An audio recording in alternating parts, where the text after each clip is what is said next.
What it is, Ihsan, so I'm sitting back with another episode of Benefit Continuum, where our purpose is to get the knowledge and the wisdom from the people who have it to the people who need it. And today, I've got a special guest for you, Maulana Waasief De Vries. Assalamu alaikum wa rahmatullahi wa barakatuh. Walaikum assalam wa rahmatullahi wa barakatuh. How are you, Maulana? I'm good, yourself? Alhamdulillah. I must say shukran. It's been a long time that we've planned this and finally get to sit. Allah reward your efforts. I mean, Allah put barakah in this episode. Ameen. I'll also share with the beneficiaries, so I call the audience the beneficiaries. Because the hope is that we take benefit from all the episodes that we do on this podcast.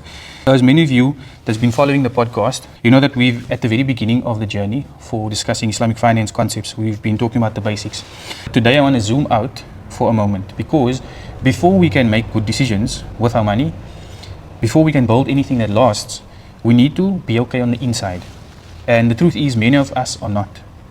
The pressure of financial uncertainty, of trying to provide, of not knowing if the decisions we are making are right, that pressure has a name. Sometimes it's anxiety, sometimes it's something deeper.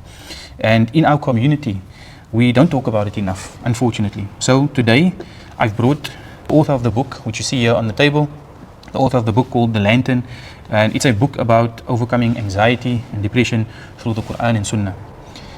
So this isn't a sort of a detour from what we usually do on this podcast, but rather this is part of the foundation. Because again, it's something that we need to be okay with on the inside for us to function. Something a lot of us struggle with silently. And because no financial knowledge will help a person whose heart is carrying too much to think clearly. So for this, I pray that the conversation that myself and Lawrence and I have today is of benefit to you and your family, and someone you may know, you can also share it with them, inshallah. So before we talk about the book, I always like to start the podcast with looking at the person behind it. So whoever comes, the expert in investments, we talk a little bit about them, because I believe that builds some credibility for you with the audience. So inshallah, that's where I would like to start. It can be a brief little history where you come from up until where you are and where you find yourself today. Inshallah, bismillah. Bismillah ar-Rahman ar-Rahim. Wa salatu wa salam ala Rasul al-Kareem wa ba'd. Assalamu alaikum wa rahmatullahi wa barakatuh once again. So I graduated in the traditional Darul Uloom, where you get your basic sciences to research into topics you might find interesting. This furthered my interest since very young. I love the research. I'm very intrigued by certain things at certain times. But I use these tools to research this now from Islamic perspective. Whether it is Islamic finance, we did social media.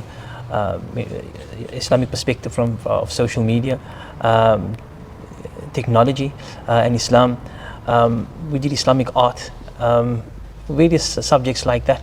And so this is, I give workshops around Cape Town, various subjects, traditional as well as like unconventional ones, like I've mentioned. I do khutbah in various masajis around Cape Town. And that's so. When I did the traditional studies, but just so you're born in Cape Town. I was actually born very close to this place that we are sitting currently in Heathfield. I went to the traditional schooling. I went to university as well, and from there I studied Islam. Okay, so and in terms of when we say traditional studies, a lot of people that's listening might not know what exactly that means. Like, what does that mean? So at the Uloom, we do your basic studies and we go in depth. It gives you a strong foundation where you can speak with certainty. It gives you boundaries as to where to go and where not to go. It gives you a certain criteria and methodology of thinking.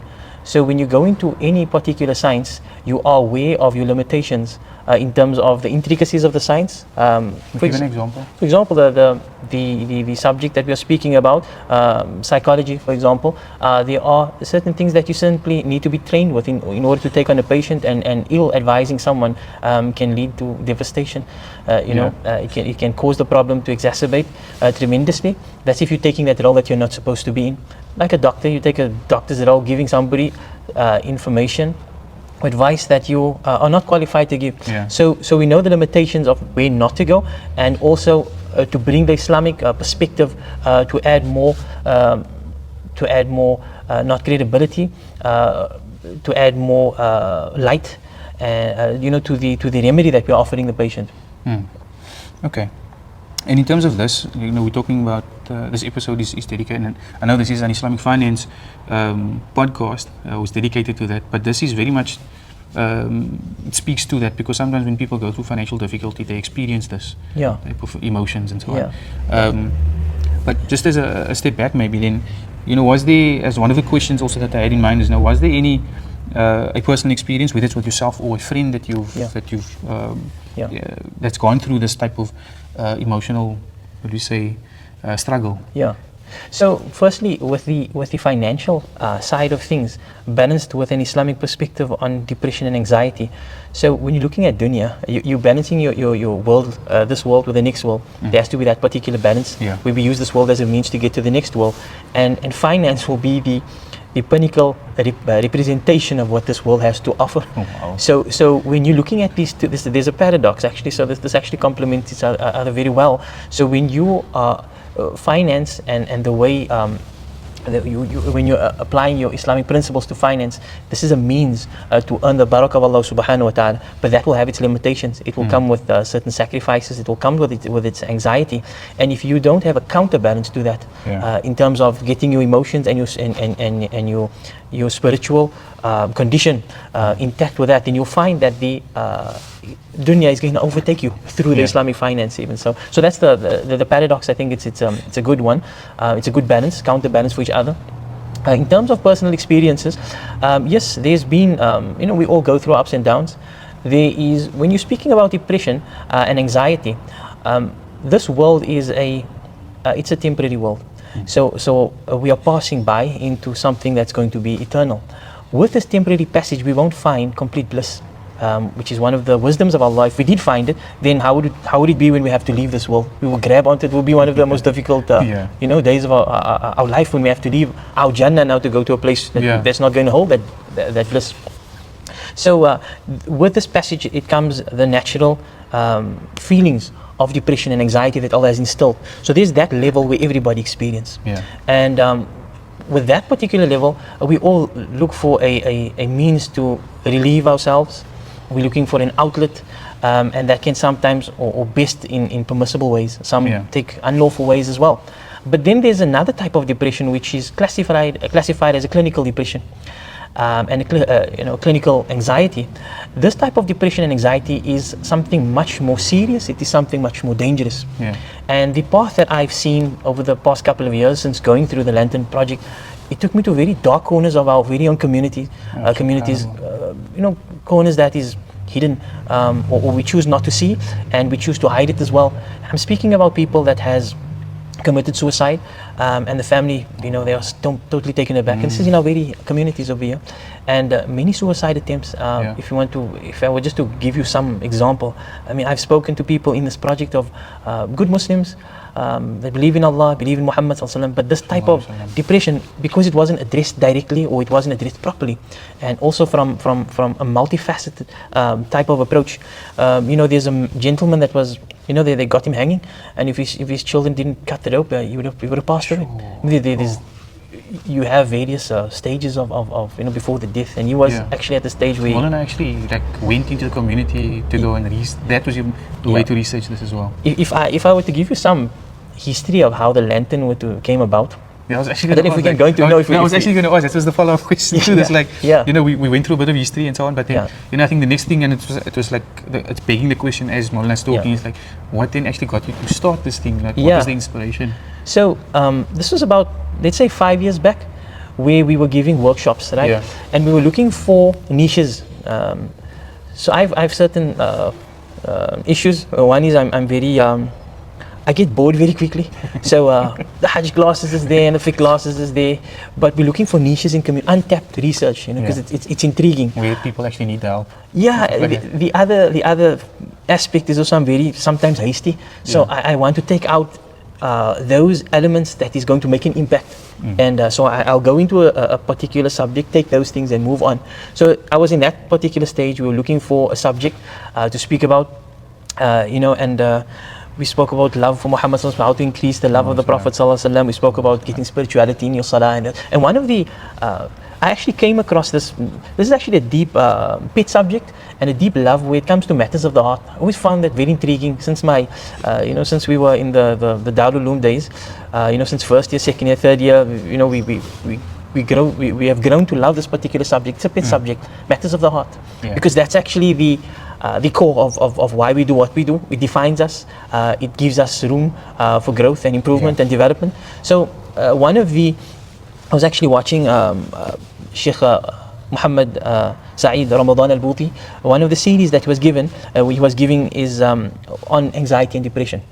And there was a low at that particular time of my life. There was a low. The incident wasn't directly on me, but it was directed, or it was on someone that I loved, and they went through a traumatic experience, and that stayed for a while. And then we thought, when I saw this, I found that this is a remedy. As men, sometimes we don't express ourselves because we providers.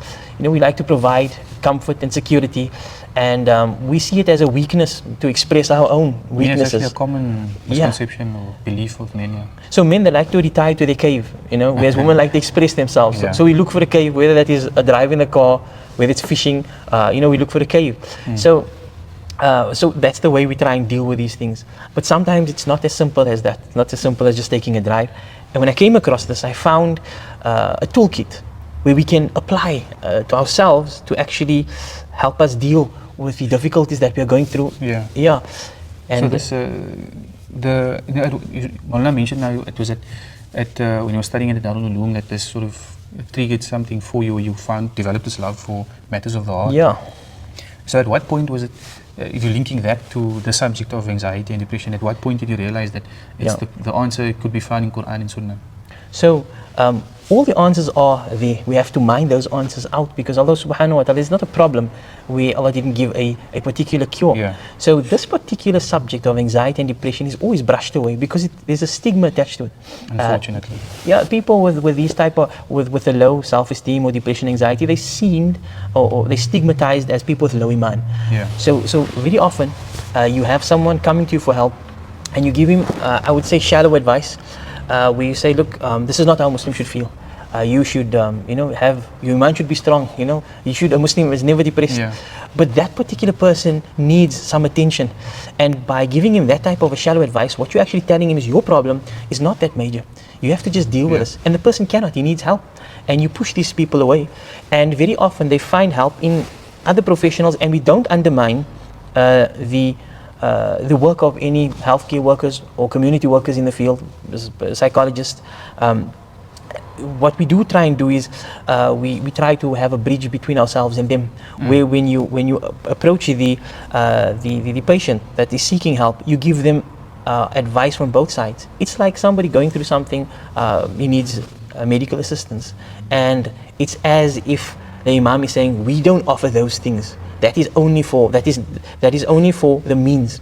Whereby what we're trying to do is connect the means to the one who sends down the means, Allah subhanahu wa ta'ala. So you work alongside the psychologist and the psychiatrist, so the person feel not just cured, whether it's an imbalance in hormones, which is one of the causes of clinical depression, where you have to take a drug to boost up the serotonin, but it's also the person understanding that Allah is concerned. This is something that I am going through, and it's and this is my test. It seems like a lot of people, even to myself, like when you're reading Quran, you're learning it from a certain angle, and that's usually what the teacher is giving you when they're teaching you whatever fiqh or tafsir, whatever.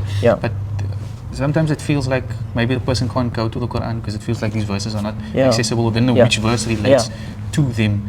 So are we saying now here that there are verses in the Quran that speak to this type of emotional difficulty that people face? So most definitely they are. If you look at the moments of death, one of the verses is that that تَتَنَزَّلُ عَلَيْهِمُ الْمَلَائِكَةُ, the angels descend at that particular time of death. And one of the messages that they have for those who have passed the test and live a good life is لَا تَحْزَنُوا, don't grieve. لَا تَحْزَنُوا, don't grieve.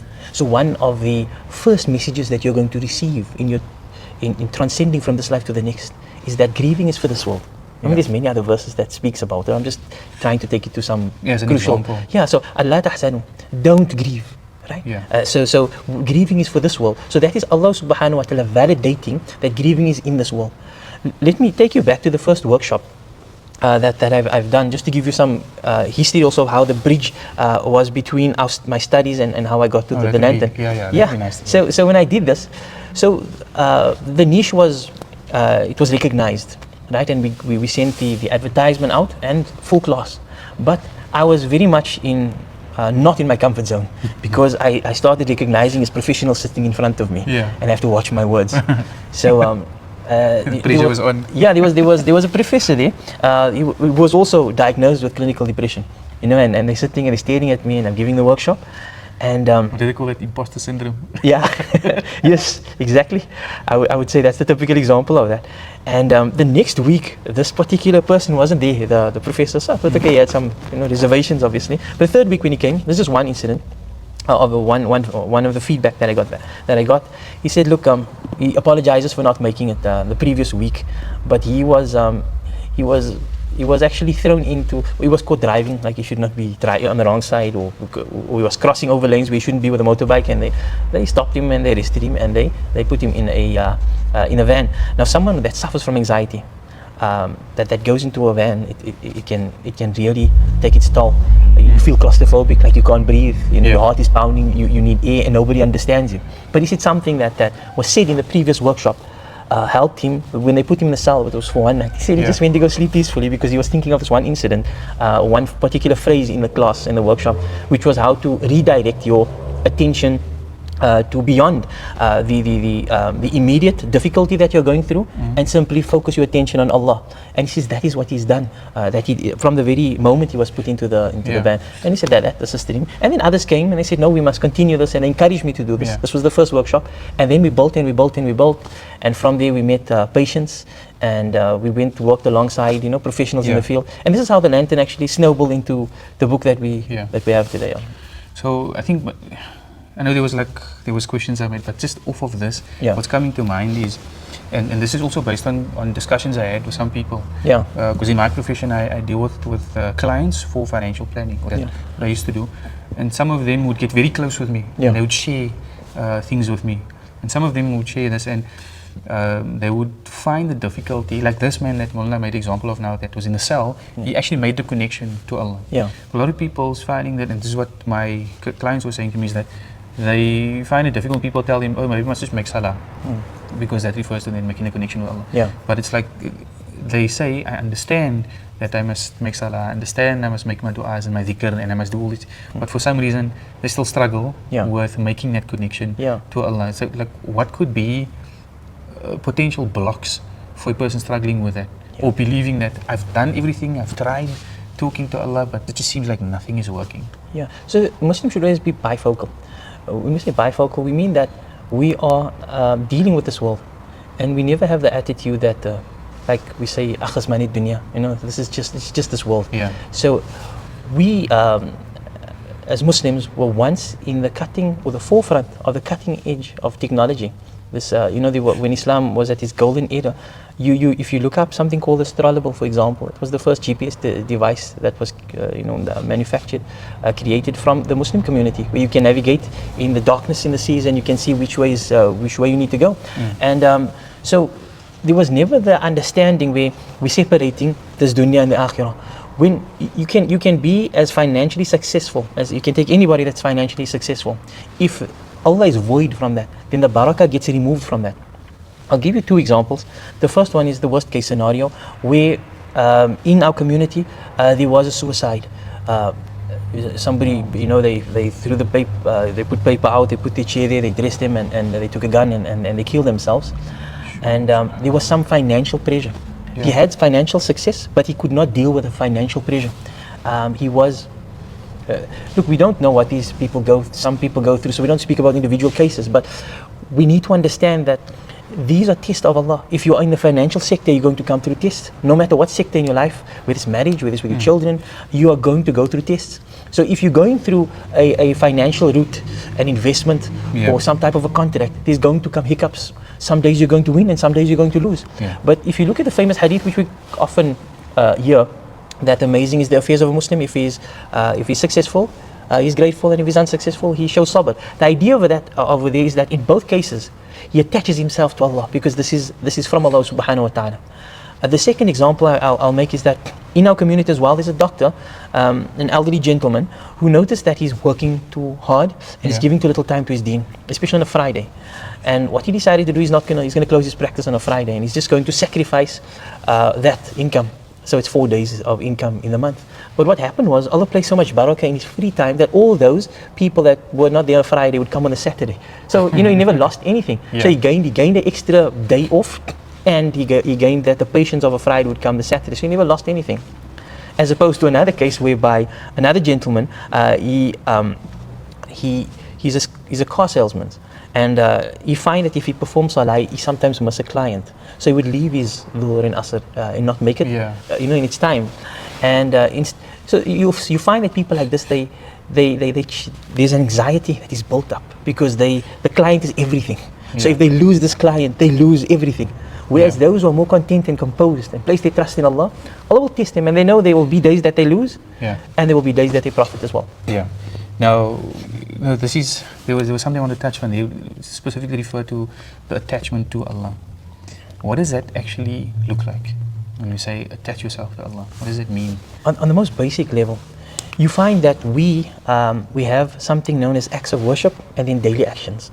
Acts of worship is like your salah and your zakah and your hajj and umrah and fasting and those things. We can easily see that those acts are directly linked to get us close to Allah, because there's no worldly gain in there. There's actually a sacrifice in salah, because you're giving your time to that particular act, and you're sacrificing some worldly time or worldly profit or something like that. But those time between Fajr and Dhuhr and Asr and those times between the salah, the time we are spending with our spouses and our children, the time we have appointments and we have our clients and we are doing up our business contracts and meetings, etc. Those minutes are precious minutes of our life that it also belongs to Allah. But we need to work as best as we can with the means that Allah has provided us. Whatever skill set that we have, Allah has given us that particular skill set. And what we need to do is connect the means with the one who has sent down the means. So outwardly it looks exactly the same.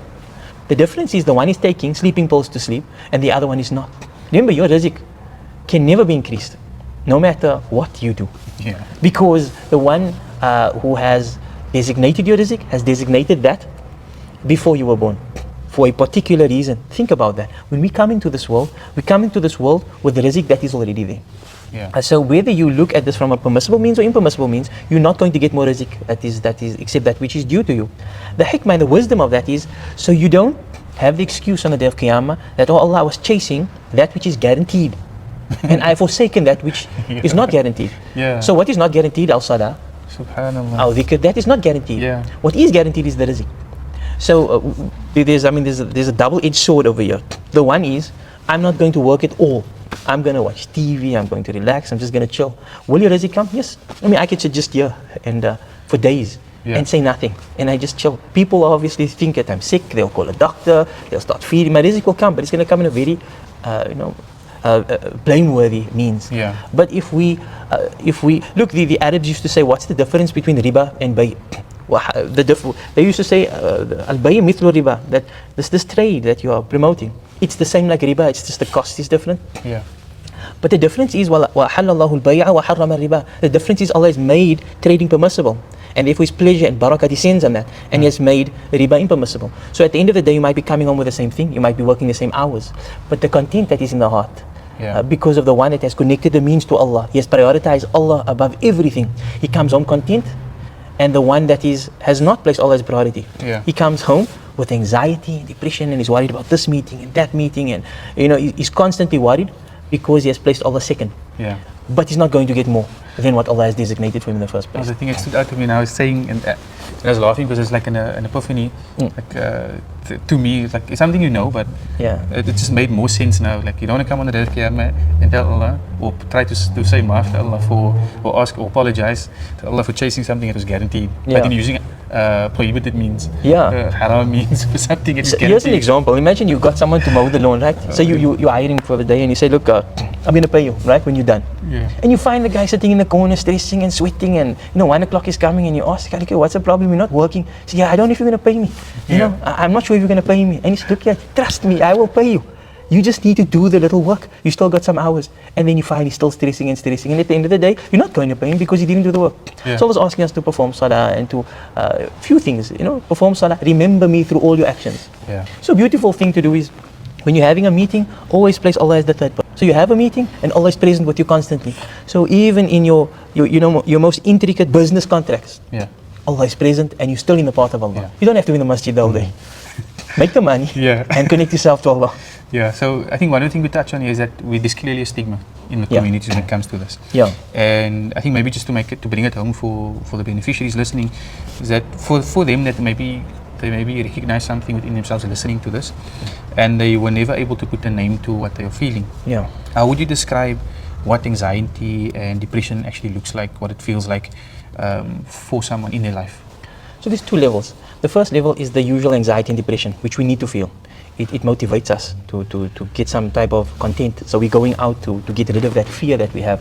So the depression and fear and anxiety that we feel on a basic level, it's debilitating to the extent that it makes us lose hope.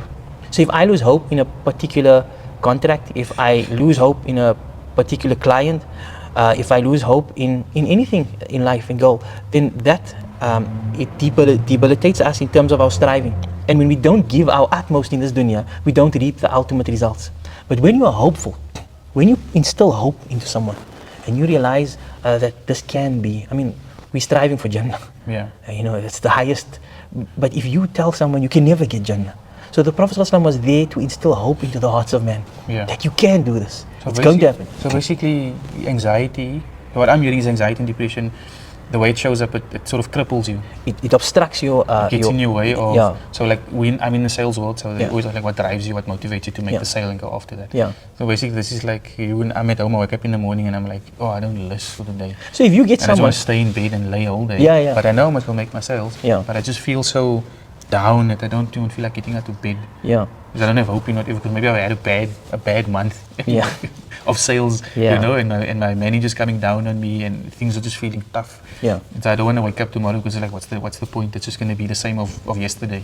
Yeah. So that's a typical example of how depression leads to a lack of striving, and it takes away hope. So you see the client and you feel this is a failure. I'm never going to sell this product. So what's the point? So when you start speaking to him, that's going to come over. You're not going to give your best, and there's going to be this vicious cycle that's going to have. It's going to make you spiral down. Yeah. So people don't want to look for a job because what's the point? The unemployment rate is so high. What's the point of going for a job? Might as well just stay at home. And that's losing hope. So they're losing hope, and you're not giving your utmost. Once you give your utmost, you will realize there's limitations. It sounds like a cycle. Like when you don't go look for the job, you end up with no job, with no money, and then it just feeds the anxiety, depression loop. And it goes. It's like a beast that you are growing, and it eats on you. So the idea, there's two levels of depression. So the one is going to be, so you're going to approach life, and you're not going to give your full. You see, once you give your full, you will realize that there's limitations, and the limitations is where you need to get to, where you say, Allah, I've done everything. That is where Allah is going to meet you, because using the means that Allah has given to you in a productive way is a way of showing gratitude. Yeah. So I'm going to go for the interview. There's a 99% chance I'm not going to get it. So but making the effort to go for the job is showing gratitude to Allah. To lead you to get to that particular limitations. Yeah. Because if you think of it, it's up to the employer to say yes, we'll take you. Yeah. But that is you're going to realize that is in Allah's hands because I've done everything I can. Make them say as opposed to someone, look, I know I'm not going to get the job. It's a really different way of looking at it. Eh? Like you're basically saying, I don't have control of the end result here. Yeah. All I can do and show gratitude to Allah is I'm using my mind, my limbs and everything at my all the resources at my disposal to make the thing happen. Yeah. But the outcome I have to let go. To put it bluntly, let's say you're not going to make the sale, you're not going to get the job, you're not going to get the post, you're not going to get the house, you're not going to get the car. Yeah. It's already been prescribed. The question is, what is your attitude when you're not getting it? So you'll get one that's going to throw in the towel, but you're going to get one that's saying, Alhamdulillah. So that is the one that Allah says, okay, I've recognized your effort and your striving, but your barakah is somewhere else.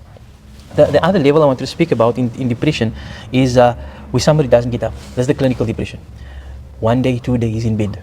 Fajr comes, I'm not going to get up. What's the point? What's the point of the order? Wife comes, no, I don't want to speak to you. What's the point of our marriage? Our marriage is going to go down. And this is a clinical depression because it goes on and on and on, and it leads to suicidal thoughts. And when that type of Look, there's so much in our community that is brushed away. Yeah. There's many. Okay, statistically in South Africa, 1 in every 4 is diagnosed with depression. Yeah. But there hasn't been a study on our Muslim communities, or our local communities. Yeah, very much needed. But once you start focusing on it, you'll notice in every family, there's either someone or there's someone that they know that is afflicted with this type of depression. And the Lantern Project has taken us through, through some scary places. Yeah. Through scary places, yeah. So this book, and I just want to highlight, I'll point to this book, isn't just something you sat behind the desk looking through my kitabs and the Qur'an and trying to find an answer, but rather it was application in real life to actually go and speak to people. Because I didn't know it was a project. It's just a book, but I was referring it to as a project. So it's actually a toolkit. It's a toolkit whereby we have presented this to people that are suffering and to professionals working, and we heard the feedback and said, no, this is something you can use to help deal with these debilitating emotions. It is something that gives you a directive. It is something that gives you guidance. That was the intention behind it, giving guidance to those. Where Shaitan, on the other hand, is actually he's the one that is trying to instill hopelessness in the heart. Because if he instills hopelessness in the heart, you're going to stop striving. And he can leave you because you're hopeless. You're not going to do anything. But if he sees that you're inspired, you're motivated, that's a problem. So he needs to work on you until he gets you demotivated. Yeah. So hope keeps you connected then. If I have to go back to the connected to Allah part, then hope is the connection to Allah, and hopelessness is giving into Shaitan's whispers. Yes. And disconnecting from Allah. Exactly. Because that's how you get to a point then of, this is how it makes sense to me, that's how you get to a point of then committing suicide. Yeah. Because you well, I know people that maybe is watching, is not all Muslim maybe. Yeah. But for the Muslims listening, I think this is what makes sense to me as a Muslim, is that once I'm disconnected from Allah, I've lost hope in everything and the one that's created me. So what's the point?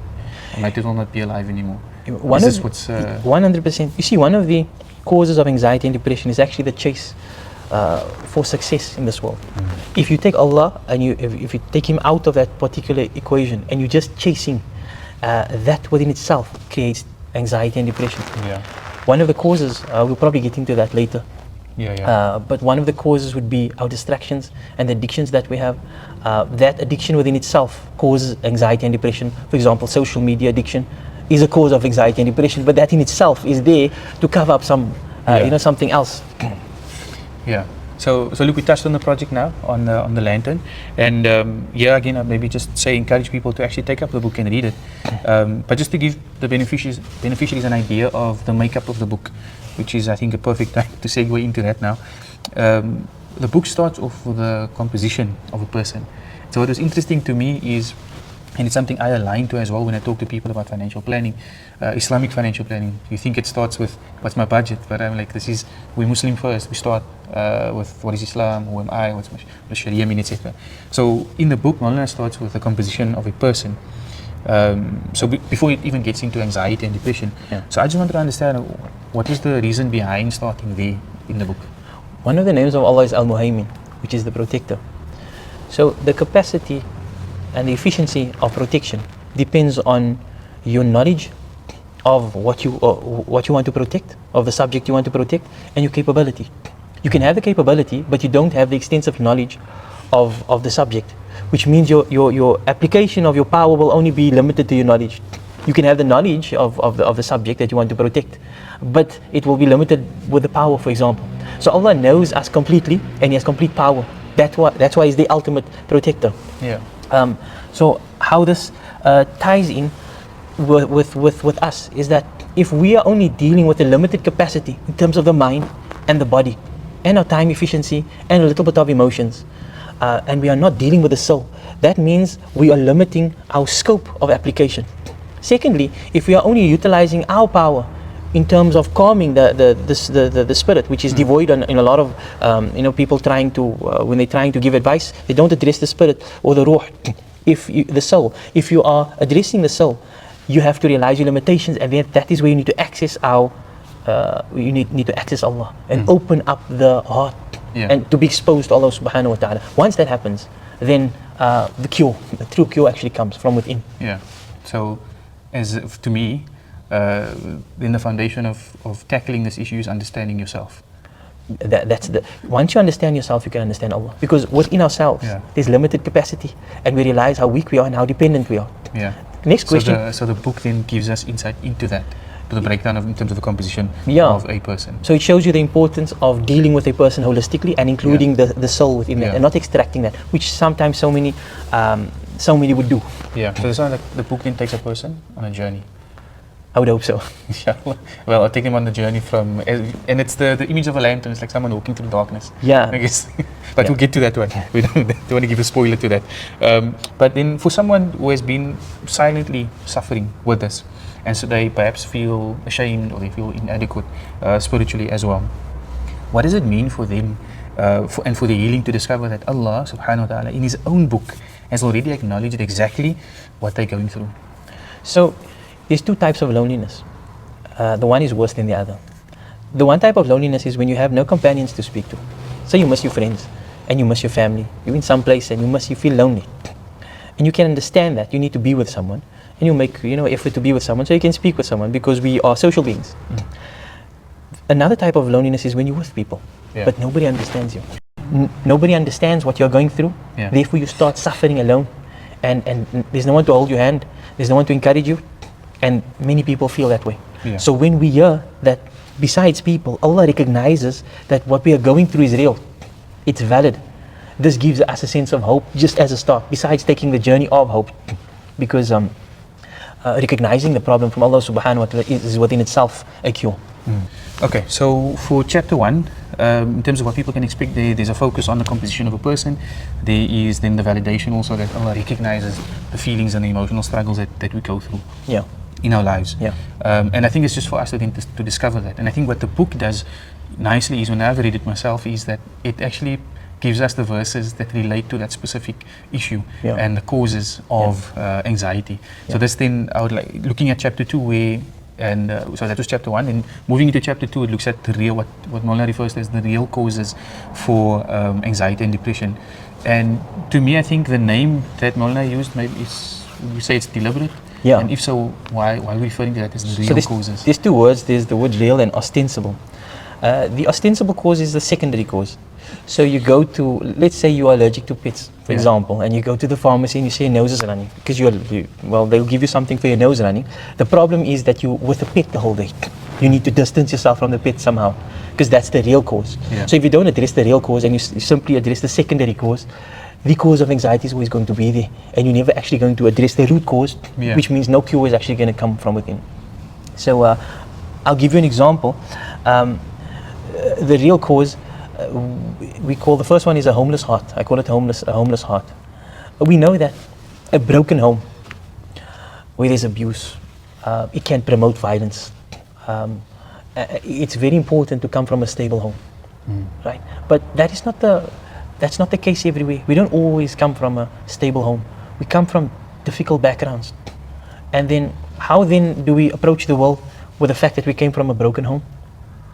So what happens is we look at various means to distract us or to cover that up, and every time there's violence, we fail. We say, no, it's the broken home, this is where I come from. But I'm abusing other people. Why? Because my father abused me, or my brother abused me, or I come from an abusive home. But if we take this back to the fact that we all come from a very noble home from Allah subhanahu wa ta'ala, we were creations of Allah, we were instilled with certain benefits and certain gifts from Allah because He loves us. We take us back before that particular time, and this is how we need to identify ourselves. So if you are trying to blame everything on a broken home and not taking it back to the real cause, where you forget about where you came from. So you forget about where you came from, the cause is, I forgot.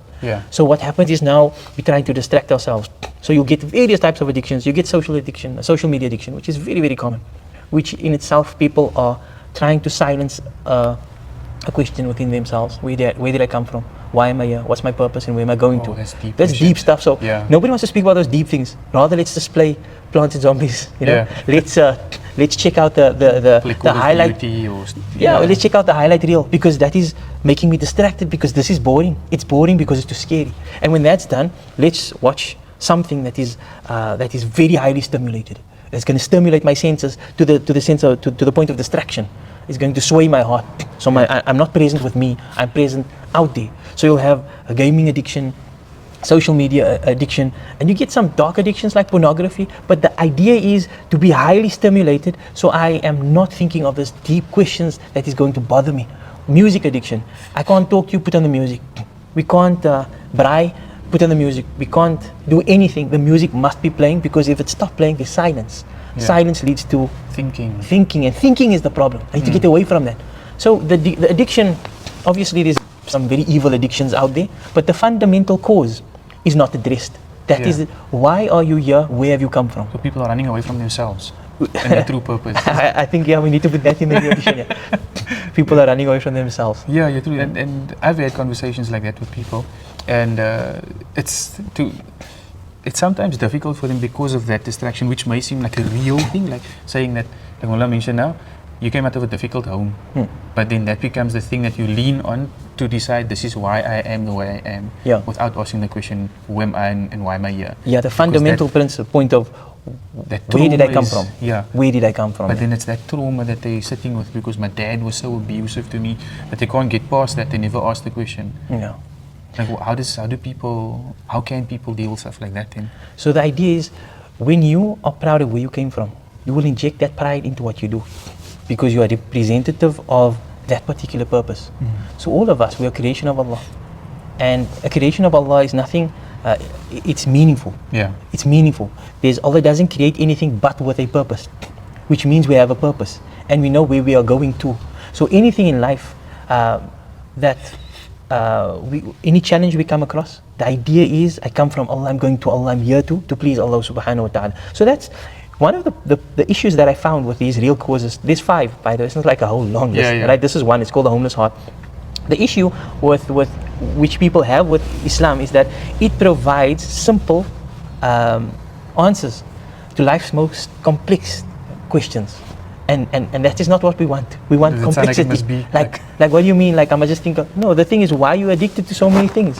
What are you running away from? I mean, why are you sitting hours on, what are you running away from? What you're focusing on something, but you're not focusing on something else. What is that? And that is where you came from. And once you address that particular problem, where you came from, then you can go to the source and say, so I know where I came from now. Now, what is my purpose?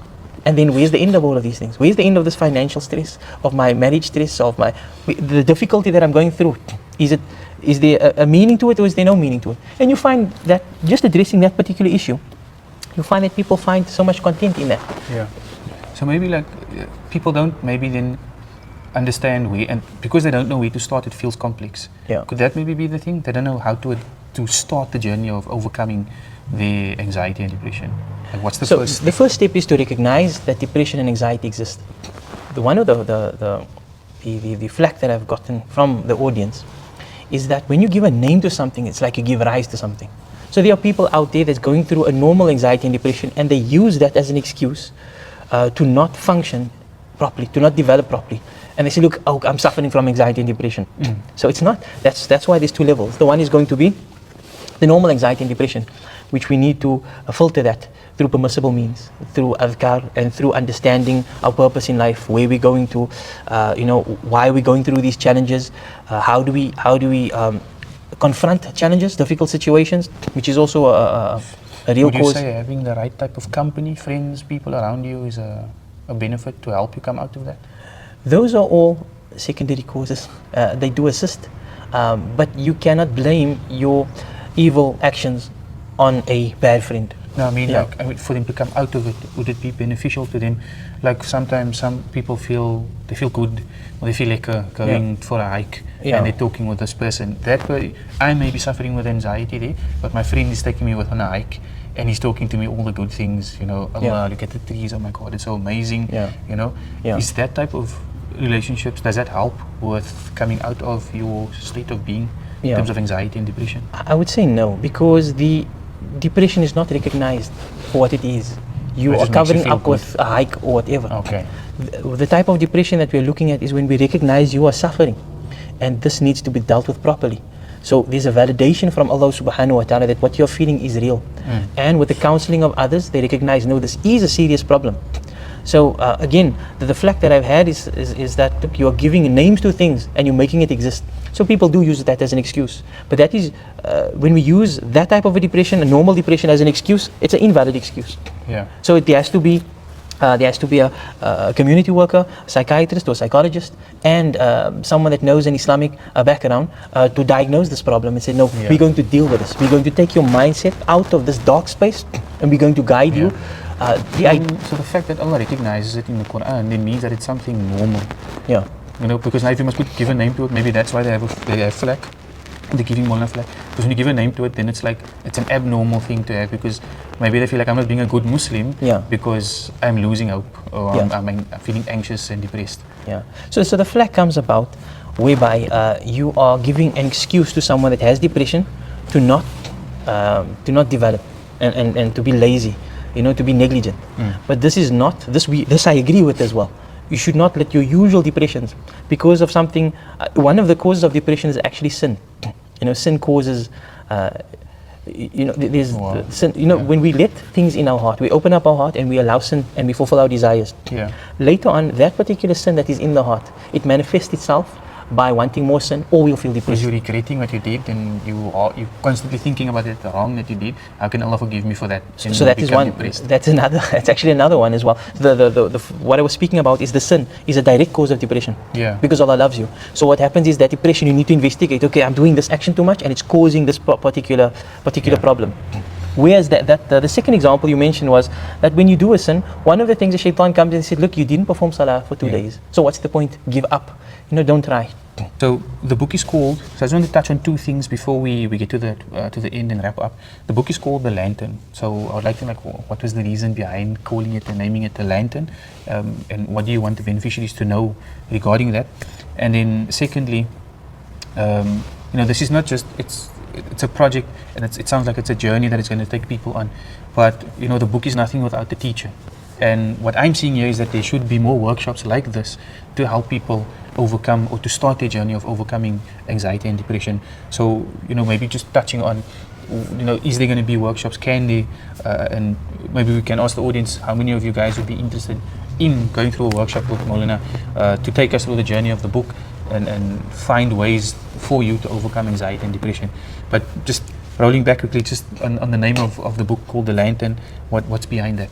So the idea of the lantern is the image, as you see, someone holding a lantern, an olden time lantern, not your phone, because that would illuminate just a section around you, right, which allows you to take the next step. Because as you take the next step also becomes clear to you. The second idea of the lantern is that you're holding it yourself. Nobody's actually keeping that lantern for you. And the connection between that and the project, the book, is that it's a toolkit that we are hoping to hand someone, and they can use that to navigate themselves out of that dark space. As you see, the cover is in this rocky shore. If you step wrong, if you step miss, you're going to fall. So the idea is for the lantern to guide you to the next step and to the next step. There's an ocean out there of these emotions. Wallahi, there's an ocean. So the lantern was designed as a toolkit that we can ourselves read and become inspired. So yes, there will be, inshallah, workshops. But this is a guide, it's an indicator as a path. So what I would say is, and that is maybe funny, I like to be like that. So the book is there, right? And it's the toolkit. So I like that actually. I noticed Maulana mentioned toolkit many times now. So this is the toolkit for you guys, right? And I would refer to Maulana as the lantern. So Maulana's gonna illuminate the toolkit. He's gonna give us shed some light on the book and all the tools that is inside of the toolbox, so that you guys can make use of it in the best way. Because yes, you can go read the book on your own. No problem. I mean, many of us has read the books, but for those of us who has actually sat with the teacher, there is just insights that the teacher has that will just bring out more from the book that you would not have gotten if you had to read it just on your own. You know, so in terms of the workshops, right? I think that the question comes to mind now is like, how do we run these workshops? So the workshop, what can people expect? So the workshop is going through the book, right? The book is designed to just put everyone's anxiety at ease. It's 100 pages. It's not that much, and it's a A5. So the idea was to, I can read this, because nobody really likes to read those voluminous books. Also, each paragraph was designed in two ways. Number one is to captivate the person going through anxiety and depression, whether it is clinical or it's the normal emotions that we feel. And also someone that is a little bit more adept in reading, they want some more depth. So there's certain hooks in there, certain concepts that you can grab onto and you can expound onto that. Yeah. So the book is written in simple terms for anyone. We try to keep it as simple as short. Like you guys can see, like it's not that thick of a book, but it's very nice. It's the cover is hard, it's thick. So yeah, it's not going to get damaged very easily. Yeah. But maybe just also touch on the construction of the book and why the decision to keep it short. Yeah, so the idea to keep it short is so that it can actually be impactful. It can actually be a toolkit that can be read in a short amount of time. I had people reading this on one plane trip of a couple of hours. Yeah. And also when you're going through something difficult, it's easy for you to read. The glossy cover and the hard cover was a discussion, because if you're going with a soft cover, to obviously reduce the price, and make it more accessible. Yeah. But I thought to myself that, look, if I'm going to put some meaning in this particular product, I want it to be a hardcover. Because if I'm not putting that focus and that meaningfulness in that particular product, then how do I expect anybody else to? And then that's the same thing with the glossy cover and the glossy pages as well. Now Allah bless you, Maulana, and Allah bless this book and make it be of benefit to many of the beneficiaries and those beyond as well. Ameen. And Allah make it a means also for entering into Jannah. Ameen. And I think I'm blessed to be able to sit with Maulana to take the people and expose the people to this book, because again, even for myself, my family, we all go through it, and alhamdulillah, some of the stuff has actually touched me as well and benefited me, and I only wish that my audience, the beneficiaries, can take benefit from this as well. I think as a closing, two things. What would Maulana want the beneficiaries listening to as a first thing for themselves, that recognize, oh, I might be suffering with this? What could they do as a first thing for themselves today after watching this? And then also, what is the benefit that you want the lantern to leave in this world? So the first question is that when you're going through these emotions, understand that Allah recognizes your emotions. You're never alone. When you understand that Allah He's with you, He recognizes this emotion, and that the Qur'an is a cure. So we can mobilize ourselves to access that particular, to access that cure. And then secondly, what I would love for the lantern to leave behind is a light from a space of darkness to a place of light, to create that particular path, to illuminate all those dark corners, to shed some hope, and to inspire those that we all are winners. And there's too much naysayers out there. There's too many people that say, look, you're not going to do it. Those noise is too loud. So I'm hoping that the lantern would shed some light in every household, hope and inspiration. Okay, shukran so much, Maulana. So I think I'll end here, and we say Jazakallah khairan for spending the time with me on the podcast. I think even me just sitting here, I've taken a lot of benefit from the book, and it is something different sitting with the author and the teacher of the book as well. And what I want to explore is just to find out from the beneficiaries listening. Please let me know in the comments how many of you would like to join Maulana in a workshop where you can go live through the book with Maulana, through the chapters, learn at the hands of the author, and then you can get a copy of the book at the workshop as well. But I mean, the book is available for purchase as well. You guys can let me know in the comments, you can DM me, and you can get your copy, inshallah. Till next time, peace.